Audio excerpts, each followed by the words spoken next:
Good evening. Thank you, Board of Finance Chairman Marty Heiser of Ridgefield, for that excellent Ridgefield commentary. The town seal is gone now, and congratulations again on passing your budget on the first vote. Speaking of budgets, last night the Connecticut State Legislature adjourned at 11:59 p.m. with no state budget. No surprise there. They'll be back for special session within days.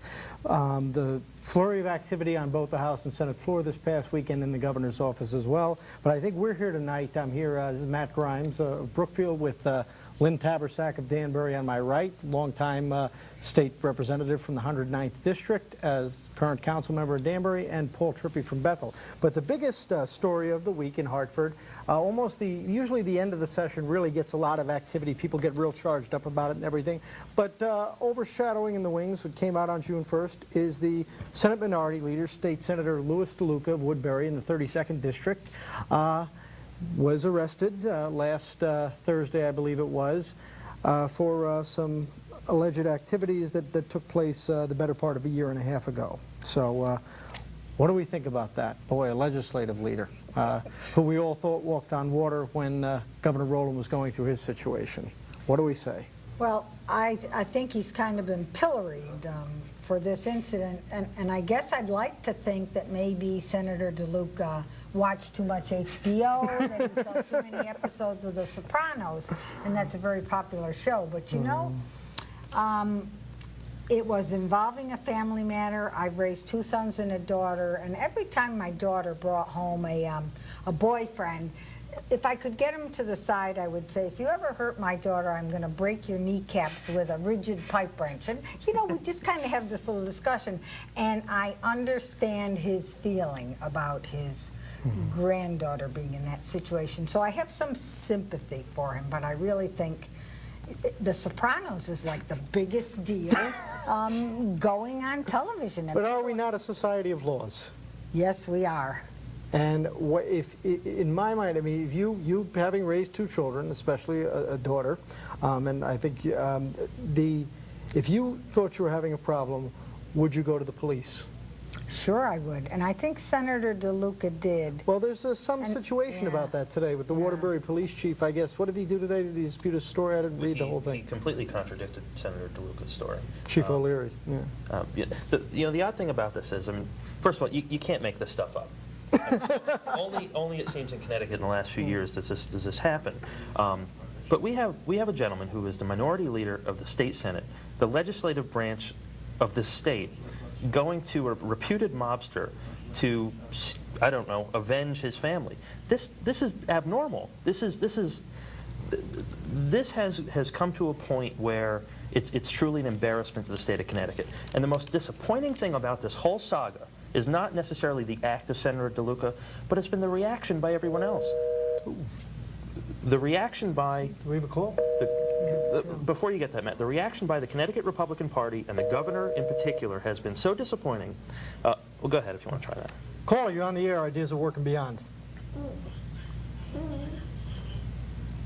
Oh, it's on Do Not Disturb. Caller, you're on the air?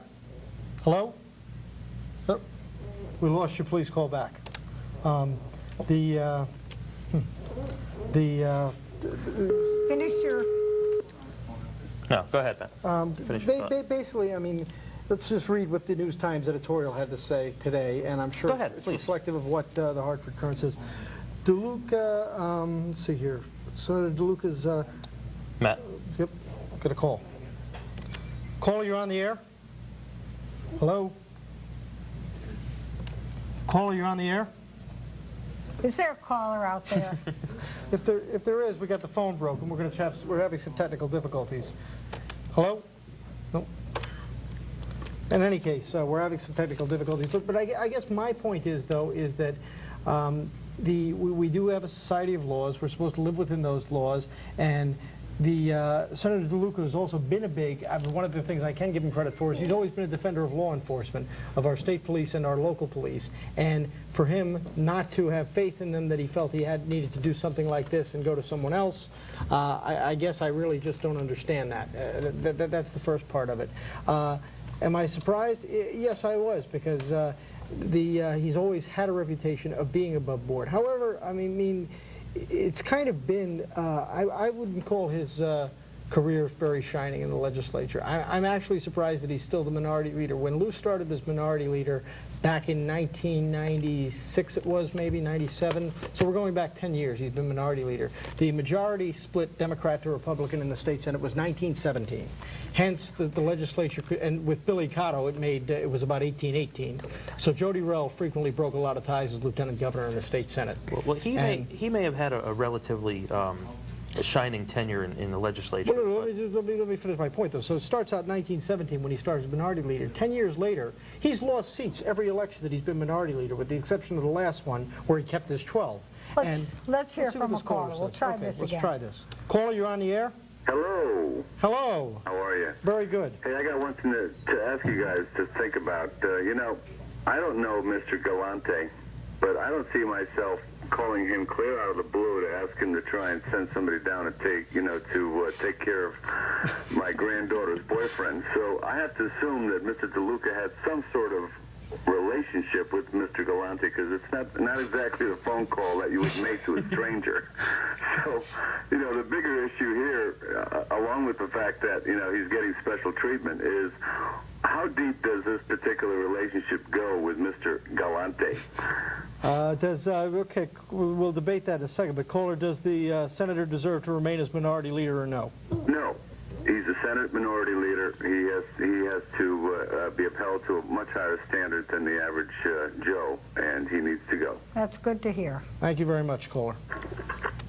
We got that. Okay. Earlier in the week, when he did appear in court and plead guilty, he should have stepped down as minority leader soon after that and probably resigned by today with the end of session.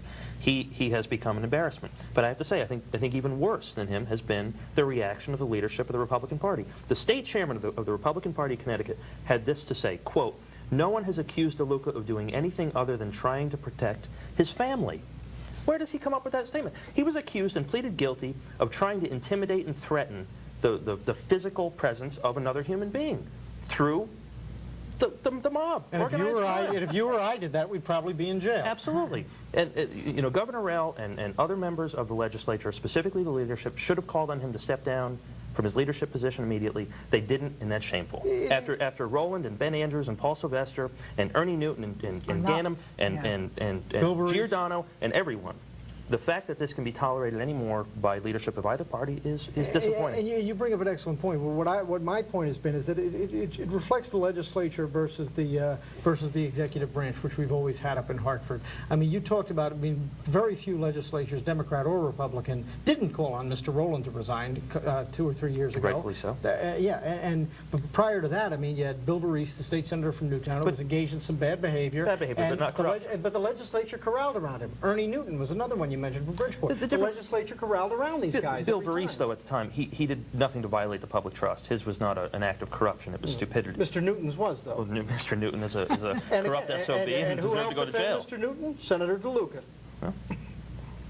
At the time. I mean, it's just, I mean, but my point is, though, is that usually when it's the legislature that screws up, the executive branch generally points the finger at the legislature. When the executive branch does something wrong, you got the legislature screaming, holy hell. Or, Lynn, you lived it for the better part of a decade. I mean, isn't that what happens when something happens with a fellow legislator, senator, representative, Democrat, Republican? Isn't there kind of a circling of the wagons? Yes, there is. It's true in Hartford. It's true in Washington. It's true in all of the 159 towns that there's this congeniality that you have to stick up for one another. But perhaps this is a case where we want to have that higher standard and make Senator DeLuca accountable. I mean, in my mind, regardless of this issue, in my mind, the Republicans in the state Senate should have been looking for new leadership a long time ago. I mean, 5 of the 12 Republican state senators happen to come from the greater Danbury era. A lot of people don't know that. Rohrabaugh, Friedman, McKinney,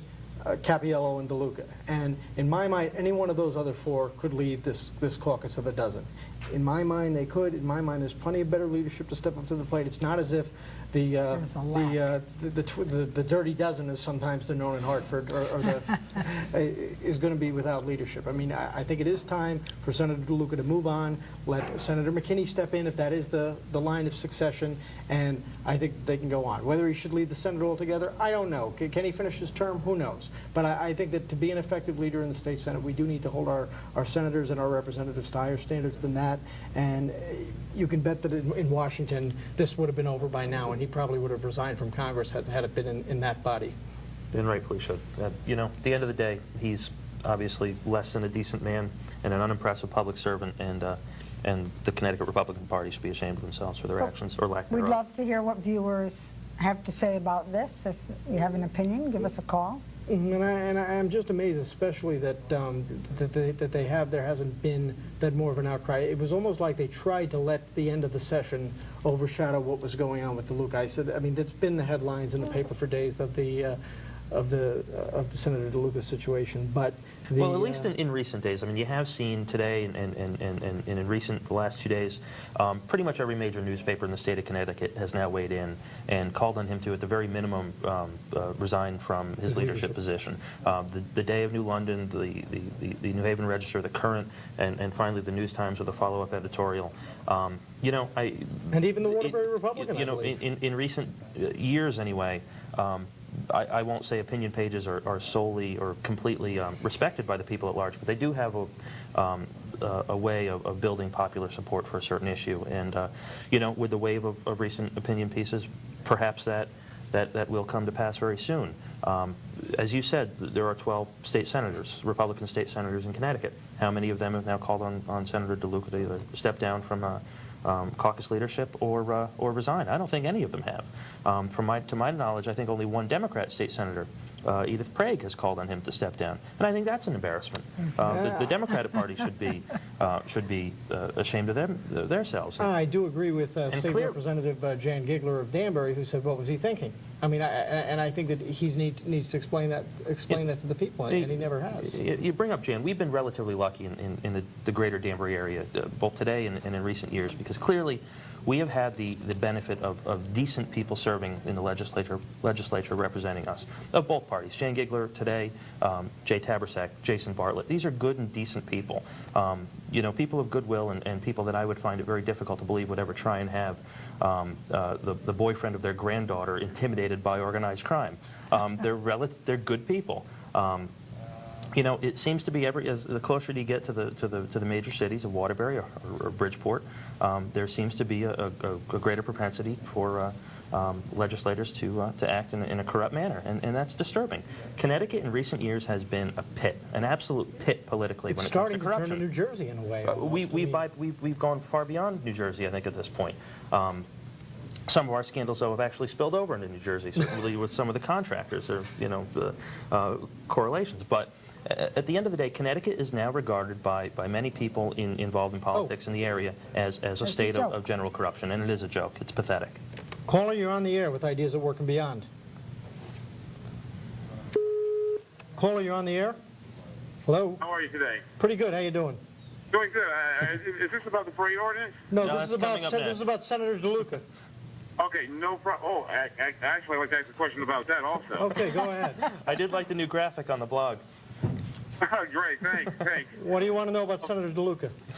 About Senator DeLuca, I want to figure this out. I think he should resign simply because he's having relationships with Galante, and he's talked about on the affidavit that he'll do anything he can to help Galante out with any type of legislation that, you know, might affect Galante. Yep. Shouldn't that be enough for him to resign? It sure should. I mean, well, I don't know, Lynn. I mean, thank you very much, caller. I mean, when you're in the legislature and somebody comes and asks you to do a favor for them who's not a constituent, are you not suspicious of something like that? You should be. You should be suspicious immediately. Yeah.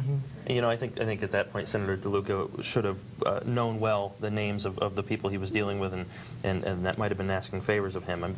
This whole thing, this whole saga is dreadful and stinks to high heaven no matter which way you look at it, and it's an embarrassment for the greater Danbury area, for Connecticut. Well, I would like, we got about a minute left, but I would like all of the people that are watching that believe this to contact your state senators and your state representatives in the greater Danbury area. Weigh in on this subject about the legislative leader, because it's only for you. Senator DeLuca claims to have gotten many, many supportive calls and very few negative ones. And I've seen... He must have a big family. Yeah, and I don't know about that, but I've seen a lot of polls on Quinnipiac and everything else, and the Hartford Courant and WTNH that say he should go, and it's time. And Lou, we respect your 14 years in the legislature, but it's time for you to go. You've embarrassed yourself. You've disrespected the Senate. Please leave. Thank you and good night.